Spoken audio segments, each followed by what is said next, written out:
Choosing or making a school list can be difficult, stressful, and all around annoying. There are so many factors that come into play when you decide where you want to spend the next 4 years of your life. All right, keep watching so I can give you some tips on how I gathered my list. The things that were important to me, they won't be listed in any order because I mean, we're two different people, but I'm just gonna give you some things to think about as you construct your school list for a medical school. And then when it comes down to acceptances, how you should go about it then. Stay tuned.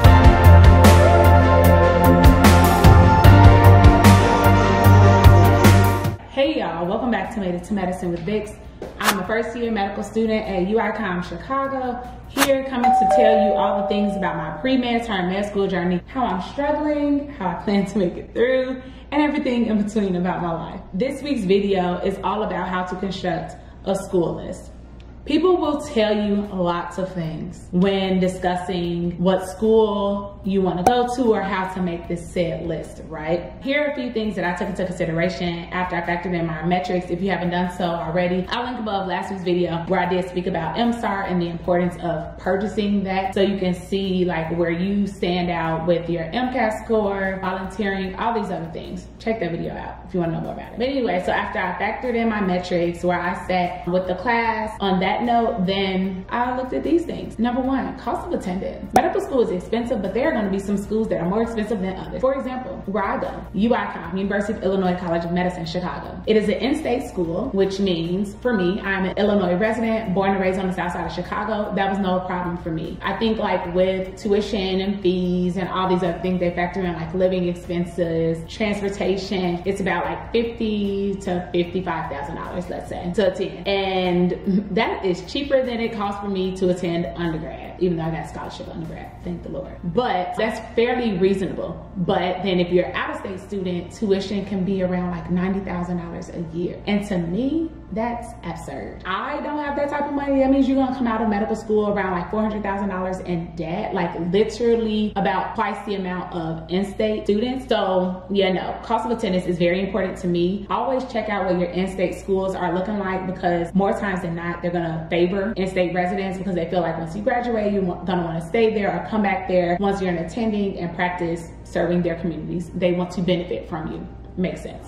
Number two, I really looked at location. So when it came time for me and applying to schools, I mainly applied to schools in the Midwest. Mainly because, another point I'm gonna throw in there, social support or familial support. My support system is all in Chicago. Well, for the most part, because I do have friends that live throughout the country and other family members. But my family, like my parents, my grandma, my siblings, some of them are in Chicago and the Chicagoland area. And I knew that I wanted to be close to them. My grandmother is 91 years old. So I want to be as close to her as possible while being on this pre-med journey. We were discussing the other day on the phone like how she had a big party, I think it was for like her 75th or her 80th birthday maybe, and she was like, yeah, I don't really remember you being there. And I'm like, yeah girl, this party doesn't sound remotely familiar to me.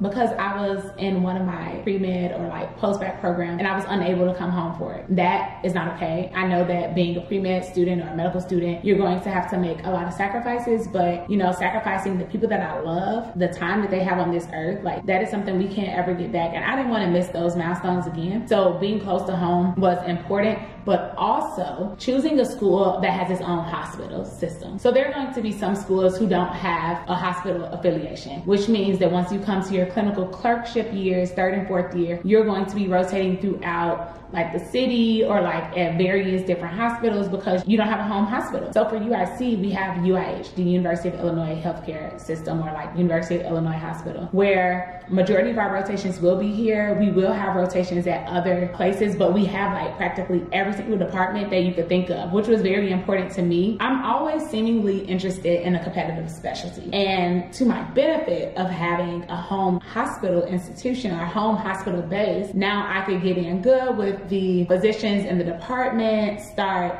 seeking mentors or doing research with them. And when it comes time to apply for residency, I have someone at my institution to vouch for me, write me a letter of recommendation, and speak well on my behalf. I'm not saying that this is impossible if you go to an institution that does not have its own hospital, because students become doctors every day at those institutions, but it does make things a little bit harder, and you have to like go out of your way. Like for me, when I'm on campus, I can walk 5 minutes and be to the hospital. But if I go to a school that doesn't have a hospital, I might have to commute, and I don't have a car. So that's like doing a little bit more for me. So then something else that you really want to think about is academic support. Like, what type of support does the school give you? And the best way to figure this out is to talk to students at the school. Every school website is always going to speak highly of the institution. No one's going to say, I'm bad at X, Y, Z, and the third. Because why would you do that? That just doesn't make sense. But if you want to know the real, students don't lie. Students are not paid to endorse any institution. They are going to keep it 100 with you all of the time. And if you feel like a student is not keeping it 100 with you,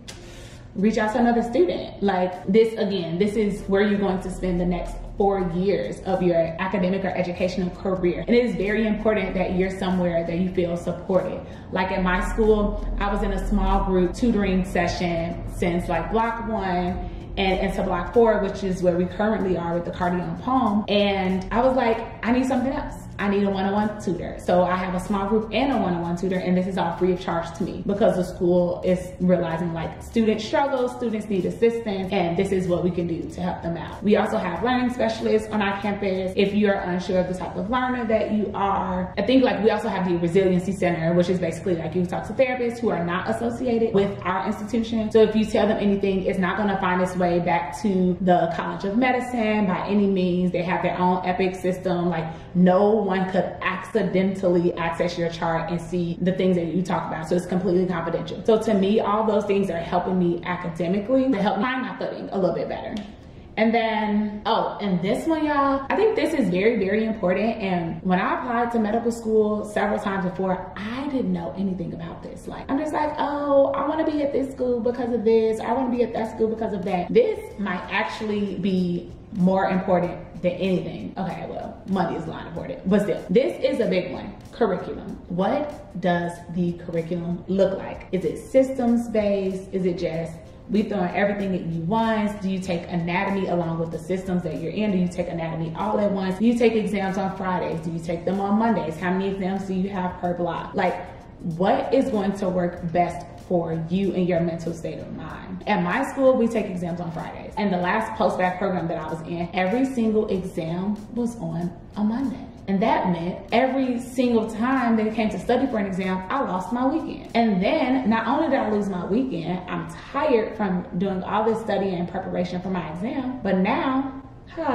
less than 24 hours later, we have now started material for the next section, or I guess in post-bacs, it's not really called a block, but you can say that. We've now started the new block. I've had no time to rest, no time to like recuperate or be rejuvenated. I'm just jumping from one material to the next. To me, that equals burnout. So in my school, we have all of our exams on Fridays, and then we have what is called a synthesis week. And that means that after you take an exam, there's a week where we basically do core cases or doctoring and clinical skills sessions, or maybe something talking about like how medicine is incorporated with our curriculum. So it's basically like evidence-based medicine classes or health, illness, and society classes. But this is to serve as a recap for what we just learned. Very low stakes. The only thing that's mandatory is your attendance. Sometimes we do have some assignments that are mandatory, but they don't really take much thought.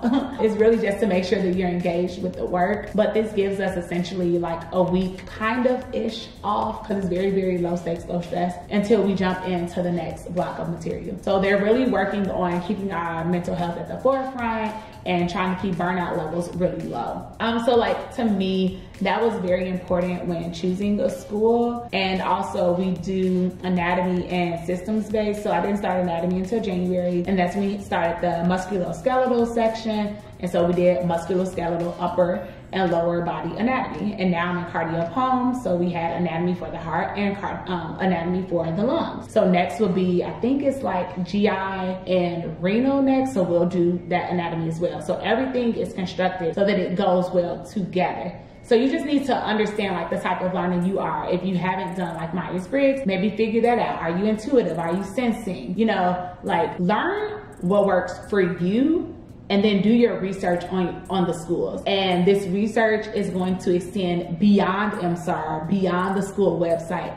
Try to reach out to school ambassadors or just students in general, because like I said, students do not lie. They are going to tell you the truth. If you've already started to construct your school list, please let me know down below in the comments what things you've used to factor in what schools you like to attend. And yeah, like just let me know which one of the points that I mentioned you think is like most important, or like, I didn't even think about that. I'm glad you mentioned that. Like, let me know, talk back to me, y'all. Okay, I do not know how I forgot this one very important point. Please check to see if your school is pass or fail. There are still medical schools in the country who go by the ABCDF system. And for me, I just need to get that P by the end of the class, by the end of the block, to ensure that I did everything that I could to pass the class. Some students do enjoy being at an institution that has, you know, everything being graded, whether it's high pass, low pass, whatever, or the ABC, and God forbid, a D or F, because they said that it motivates them, and that's all cool and dandy, but just know the type of student that you are. If ABCs will be more stressful for you, don't really apply to those schools. But if pass fail is what's gonna put you at ease and give you more time for your mental health and your wellness,